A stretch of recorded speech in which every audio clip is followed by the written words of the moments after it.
Is Malta really worth visiting, or is it just another overrated Mediterranean island? In this Malta travel guide, I'll show you the best places to visit in Malta, the most incredible things to do in Malta, and how to plan the perfect Malta itinerary for 3 to 4 days. We'll also talk about travel costs, where to stay, what to eat, and the biggest mistakes tourists make when visiting Malta. So, if you're planning a trip to Europe, this guide will help you decide if this tiny island is actually one of the Mediterranean's most surprising destinations. But Malta also surprised me in ways I didn't expect. What looks like a tiny island on the map is actually filled with crystal clear Mediterranean water, historic cities, and some of the most beautiful Malta beaches in southern Europe. As I explored the island, I found ancient fortresses, baroque streets, and places like Valletta and Mdina that genuinely feel like stepping back in time.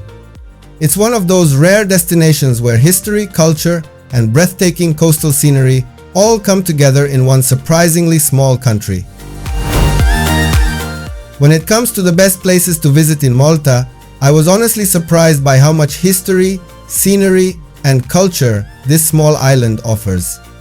Valletta, Malta immediately impressed me with its golden baroque buildings, narrow streets, and incredible views over the Grand Harbor that make the whole city feel like a living museum. Walking through Mdina, Malta, often called the Silent City, felt like stepping into another century as I wandered through quiet stone streets and ancient city walls. When I first saw the water at Blue Lagoon, Malta on Comino, I honestly couldn't believe how clear and turquoise it was, and swimming there felt like being in a natural pool. A short ferry ride away, Gozo Island, Malta felt completely different from the main island, with dramatic cliffs, peaceful countryside, and a much slower pace of life. The fishing village of Marsaxlokk quickly became one of my favorite spots because of the colorful traditional boats and the relaxed harbor atmosphere. If you enjoy lively areas with restaurants and nightlife, St. Julian's is a great place to walk around the waterfront and enjoy the views around Spinola Bay. Just nearby, Sliema is perfect for seaside promenades, shopping, and some of the best skyline views of Valletta across the harbor. In the north, Melieja is where I found some of the most beautiful sandy Malta beaches, especially Melieja Bay with its calm, shallow water. One place that really surprised me was Popeye Village, a colorful movie set built by the sea that has turned into one of the most photogenic places in Malta. And in the historic harbor town of Birgu Vittoriosa, walking along the marina and old fortifications gave me a real sense of Malta's maritime history. If you'd like to explore these places more deeply, I've also made a full best places to visit in Malta video and separate videos for many of these locations where I share my personal experiences and travel tips.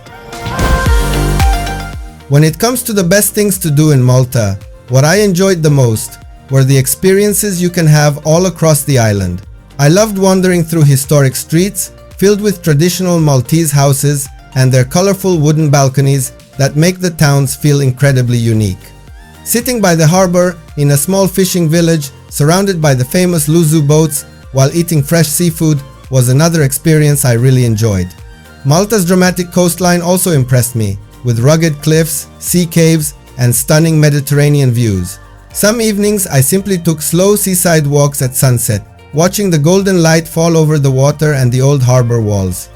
In the capital, watching the cannon firing at Upper Baraka Gardens while looking over the Grand Harbor was one of the most memorable moments of my trip. Swimming in Malta's crystal clear turquoise water was another highlight because in many places the sea really does look like a natural aquarium. One of the best ways I explored the island was by taking a scenic boat tour along the historic coastal cities and impressive fortifications. I was also amazed by Malta's prehistoric sites, which reveal thousands of years of history. Visiting the island's historic churches with their incredible Baroque interiors was another unforgettable experience. And of course, trying traditional Maltese food and browsing local shops filled with handmade crafts made the whole trip feel even more authentic. If you'd like to discover even more best things to do in Malta, I'll also be sharing detailed videos about many of these experiences on the channel. If you're planning a Malta itinerary 4 days, here's a simple route based on the places I personally explored during my trip.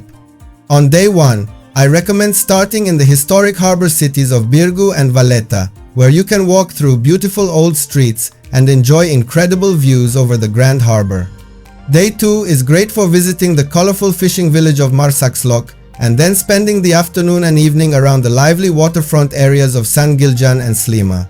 On Day 3, explore the medieval streets of Mdina before heading north to see the famous Popeye village and the beautiful beaches around Melilla. And on Day 4, take a ferry to Gozo and visit the stunning Blue Lagoon in the Comino Islands, where the turquoise water is some of the clearest in the Mediterranean. Of course, you can easily spread these experiences over more days, and in upcoming videos, I'll also be sharing a much more detailed Malta itinerary 4 days with my personal tips and recommendations. Getting to Malta is easy thanks to Malta International Airport, which is well connected to many European cities. During my trip, I rented a car and honestly found it to be one of the most convenient ways to explore the island, especially if you want the freedom to visit different towns, beaches, and coastal viewpoints. Driving in Malta is generally manageable, although keep in mind that traffic moves on the left side, similar to the UK. Public transportation exists, but isn't always the fastest option, so many travelers also rely on Uber, hop-on, hop-off buses, or boat tours to get around the island more comfortably. When deciding where to stay in Malta, I personally stayed in St. Julian's on both of my trips and found it to be one of the most convenient areas for visitors.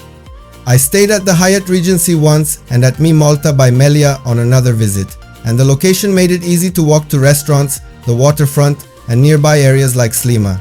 St. Julian's is great if you enjoy lively evenings, restaurants, and nightlife, while Valletta is perfect for travelers who want to stay in a historic setting close to major landmarks. If you prefer quieter beaches and a more relaxed atmosphere, the northern part of the island around Melilla can also be a great option.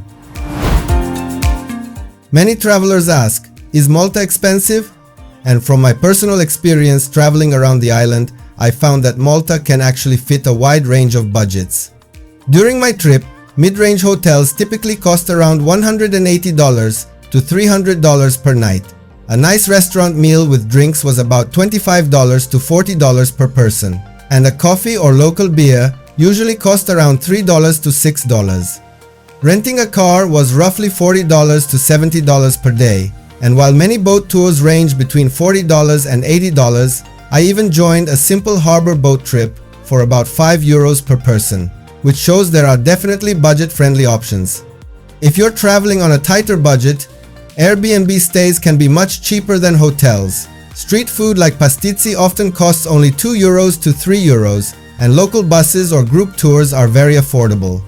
Overall, I found Malta to offer surprisingly good value for a Mediterranean destination, and in upcoming videos, I'll share a much more detailed breakdown of Malta travel costs along with practical budget tips for planning your trip.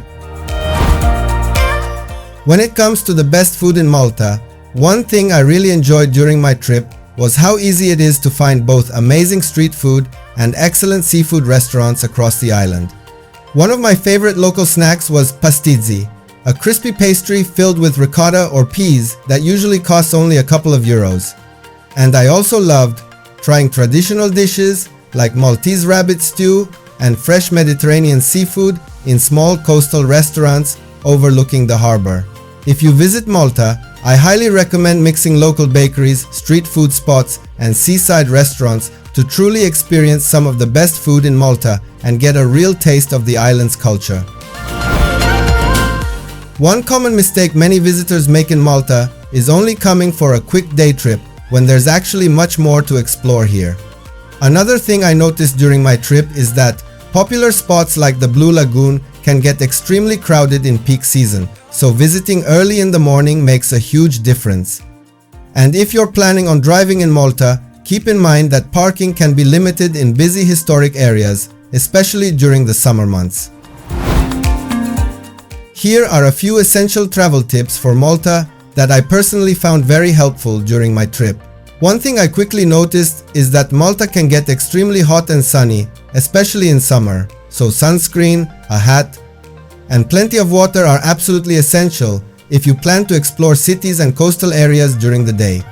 Another thing that makes traveling here very easy is that English is widely spoken across the island, so ordering food, asking for directions, or checking into hotels is usually very straightforward. If you're planning on driving in Malta, remember that traffic moves on the left side of the road, similar to the UK, which can feel unusual at first for American visitors. I also found that most places accept credit cards, but it's still a good idea to carry a little cash for small bakeries, cafes, or local shops. And finally, even though Malta looks small on the map, there is actually a lot to see, so giving yourself a few extra days will make the trip far more relaxed and enjoyable. If you're wondering, is Malta worth visiting after exploring the island myself, my answer is absolutely yes.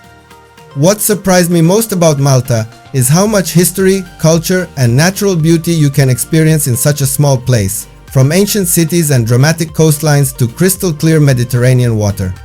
During my trip, it constantly felt like one beautiful view after another, whether I was walking through historic streets, swimming in turquoise lagoons, or enjoying fresh seafood by the harbor. And if you're planning your own trip to Malta, make sure to check out the upcoming videos on the channel, where I'll be sharing much more detailed travel guides, experiences, and tips from my journey across the island.